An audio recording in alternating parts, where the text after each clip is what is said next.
Assalamualaikum warahmatullahi wabarakatuh. Yang terhormat Ibu Merisa Monoarfa SPD MPD selaku dosen pengampu mata kuliah profesi pendidikan.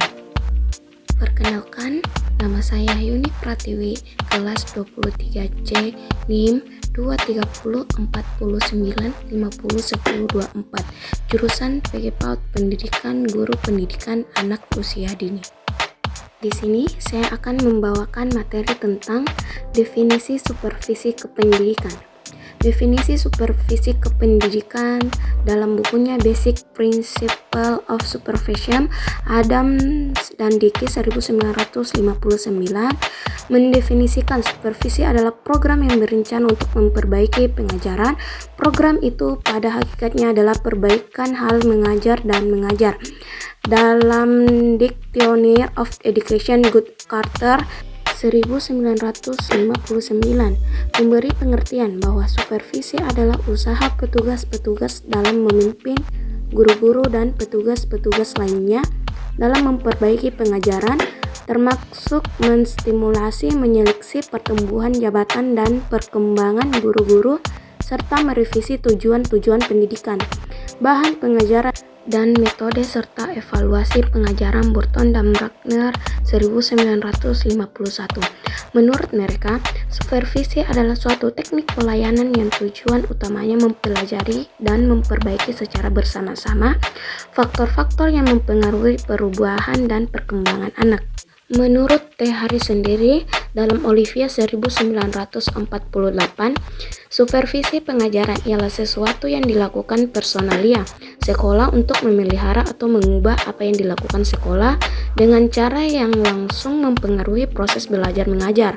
Dalam usaha meningkatkan proses belajar siswa, menurut Alfonso R. J. et al. 1981, dalam Olivia 1084, supervisi pengajaran adalah tindak laku pejabat yang dirancangkan oleh lembaga yang langsung berpengaruh terhadap perilaku guru dalam berbagai cara untuk membantu cara belajar siswa dan untuk tujuan yang dilakukan oleh lembaga itu.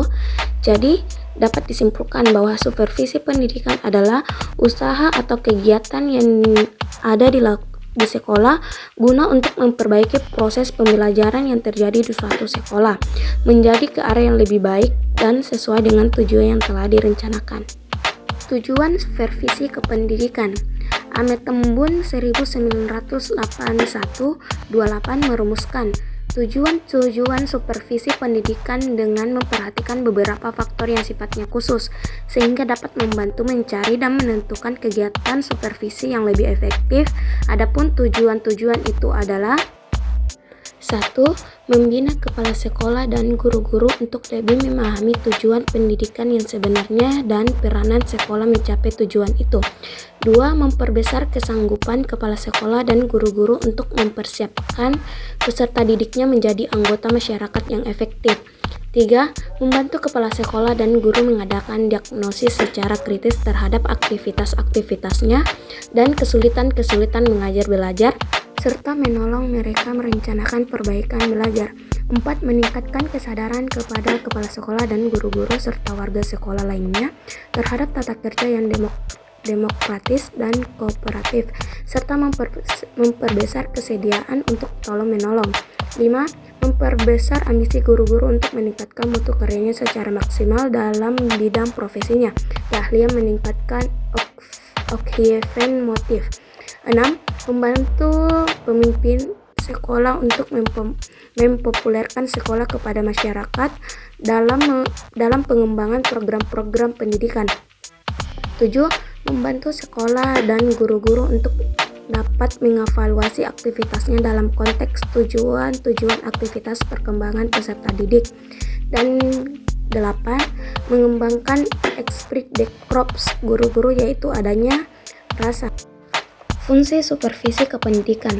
Fungsi utama supervisi modern ialah menilai dan memperbaiki faktor-faktor yang mempengaruhi proses pembelajaran peserta didik. Burton dan Bruckner 1955-3.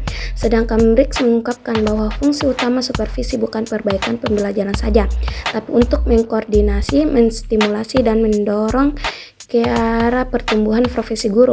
Ada analisis yang lebih luas seperti yang dibahas oleh Swearingen dalam bukunya Supervision of Instruction Foundation and Dimension 1961. Objek supervisi kependidikan. Menurut Piet Sahertian, objek supervisi di masa yang akan datang mencakup 1. Pembinaan kurikulum, 2. Perbaikan proses pembelajaran, 3. Pengembangan staf, 4. Pemeliharaan dan perawatan moral serta semangat kerja guru-guru. Adapun objek dari supervisi pendidikan terbagi menjadi 2 bagian, yakni pembinaan personil dan pembinaan non-personil. 1. Kepala sekolah. Kepala sekolah sebagai bagian dari suatu sekolah juga menjadi objek dari supervisi pendidikan tersebut dan sebagai pemegang tertinggi dalam suatu sekolah yang perlu disupervisi karena melihat dari latar belakang perlunya supervisi pendidikan bahwa kepala sekolah itu juga perlu tumbuh dan berkembang dalam jabatannya. 2. Guru. Guru sebagai agent of change yang merupakan ujung tombak pelaksana pembelajaran dalam melaksanakan tugasnya perlu adanya pengawasan oleh supervisor, yakni kepala sekolah madrasah yang menyupervisi guru. Adapun objek dari supervisi pendidikan terbagi menjadi 2 bagian, yakni pembinaan personil dan pembinaan non-personil. 1. Staf sekolah. Staf sekolah ataupun tenaga kependidikan sekolah adalah sama. Pembinaan atau supervisi terhadap staf sekolah dilakukan oleh kepala sekolah sama seperti guru. 2. Peserta didik. Peserta didik atau siswa merupakan bagian dari sistem pendidikan sekolah yang saling terkait satu sama lain.